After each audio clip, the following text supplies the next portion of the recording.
नाजरीन, आज की कहानी में हम आपको दुनिया के सबसे बड़े एक्टर और कॉमेडियन के बारे में बताएंगे, जिसका नाम आते ही हमारे चेहरे पर हंसी अपने आप ही फैल जाती है। जी हाँ दोस्तों, हम बात कर रहे हैं द ग्रेट चार्ली चैपलिन की, जिन्होंने स्क्रीन पे तो लोगों को बहुत हंसाया, लेकिन उनकी ज़ाती ज़िंदगी में बहुत उतार चढ़ाव रहे।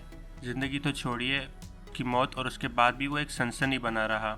आज की वीडियो में हम उसी चार्ली चैपलिन की कहानी बताने जा रहे हैं। चार्ली चैपलिन 16 अप्रैल 1889 को लंदन में पैदा हुए। चार्ली चैपलिन के वालिद चार्ल्स स्पेंसर चैपलिन और वालिदा हैना चैपलिन म्यूजिक हॉल में सिंगर और जूनियर आर्टिस्ट थे। यही वजह है कि चार्ली चैपलिन का बचपन से ही झुकाव इसी शोबे की तरफ था। ताहम चार्ली का बचपन बहुत ही मुश्किल से गुजरा। एक बार चार्ली की माँ स्टेज पर गाना गा रही थी कि तभी उसकी आवाज़ बंद हो गई। वहाँ पे मौजूद शायकीन ने हंगामा शुरू कर दिया। ये देख के 5 साला चार्ली चैपलिन से रहा नहीं गया और वो भागते हुए स्टेज पर आ गए और अपनी भोली आवाज़ में गाना शुरू कर दिया। ये सब वहाँ पे मौजूद शायकीन को बहुत ही अच्छा लगा और लोगों ने खुश होकर चार्ली चैपलिन के ऊपर सिक्कों की बारिश कर दी। 5 साला चार्ली चैपलिन की ये पहली कमाई थी। आज चार्ली चैपलिन को इस बात का एहसास हुआ था कि उनकी गुर्बत की ज़िंदगी की दास्तान शायद दूसरों के लिए हंसी का सामान है। यही वजह है कि आगे चल के चार्ली चैपलिन ने बेरोजगारी, दुख, गरीबी और अकेलेपन को कॉमेडी के रूप में पेश किया। उस वाक़ये के कुछ अरसे के बाद ही उसकी माँ और बाप में तलाक हो गई, जिसके बाद चार्ली चैपलिन अपनी माँ और भाई के साथ रहा। चार्ली चैपलिन की माँ कुछ ही अरसे के बाद दुख में पागल हो गई, जिसके बाद अदालत ने चार्ली चैपलिन और उसके भाई को उसके वालिद के साथ रहने का हुक्म दिया। चार्ली चैपलिन के वालिद ने दूसरी शादी कर ली। चार्ली और उसके भाई पे उसकी सौतेली माँ ने बहुत जुल्म ढाए। कुछ अर्से के बाद चार्ली चैपलिन की मां पागल खाने से ठीक होकर वापस आ गई। चार्ली चैपलिन को ऐसे महसूस हुआ जैसे उनकी ज़िंदगी में खुशियां वापस लौट आई हों। चार्ली चैपलिन स्कूल तो जाते थे, लेकिन उनका पढ़ाई में दिल नहीं लगता था। वो एक एक्टर बनना चाहते थे। चार्ली चैपलिन पैसे कमाने के लिए स्टेज शोज़ के साथ और बहुत से छोटे मोटे काम भी किया करते थे। चार्ली चैपलिन की ज़िंदगी में बस अब एक ही एम था, उन्हें हर हाल में एक्टर बनना था। इसीलिए वो बाकायदगी से ब्लैकमोर थिएटर जाया करते थे। शो के दौरान एक डायरेक्टर की नज़र चार्ली चैपलिन पे पड़ी। चार्ली चैपलिन की एक्टिंग से बेतहाशा मुतासिर हुए, इसीलिए उन्होंने उनकी मुलाकात हैमिल्टन से कराई और फिर हैमिल्टन ने चार्ली चैपलिन को शर्लक होम्स में रोल ऑफर किया। चार्ली चैपलिन को पढ़ना नहीं आता था, इसीलिए उन्होंने डायलॉग्स को याद करना शुरू कर दिया। चार्ली चैपलिन ने इस रोल से बहुत शोहरत कमाई।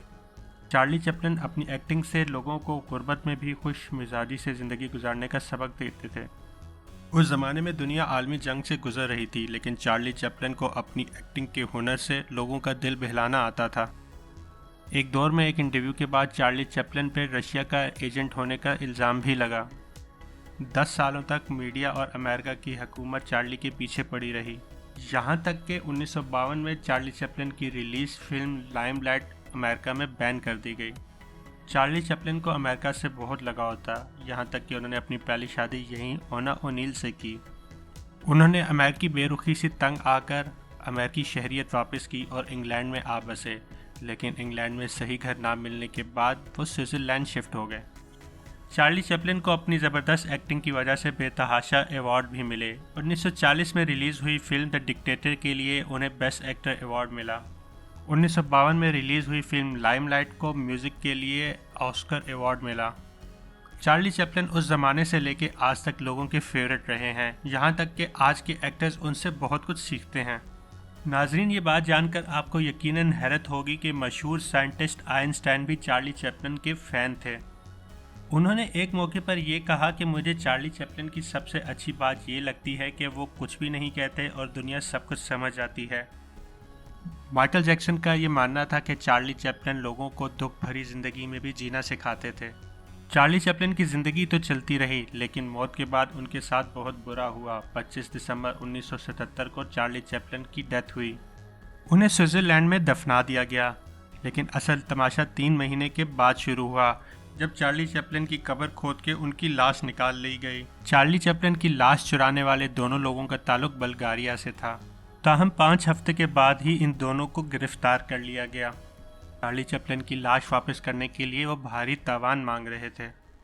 तो दोस्तों, ये थी चार्ली चैपलिन की ज़िंदगी की पूरी कहानी। अगर आपको हमारी आज की वीडियो पसंद आई है तो लाइक और कमेंट करके ज़रूर बताएं और अपने दोस्तों के साथ ज़रूर शेयर कीजिए।